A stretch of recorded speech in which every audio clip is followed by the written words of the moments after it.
Perlahan-lahan pasukan Ukraina memasuki kota gudang logistik militer Donetsk, Pokrovsk.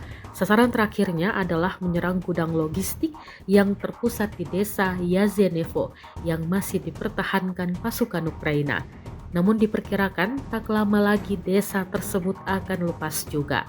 Prajurit Ukraina tercerai-berai di Pokrovsk yang di sebelah barat mundur ke wilayah Oblast Dnipropetrovsk di bagian tengah Ukraina.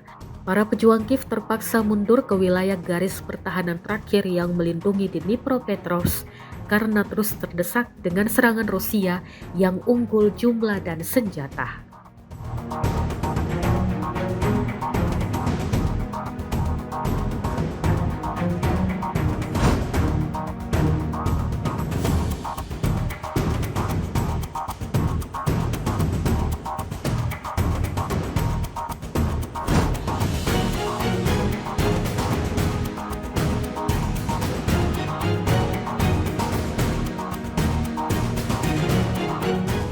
Download Tribun X sekarang, menghadirkan lokal menjadi Indonesia.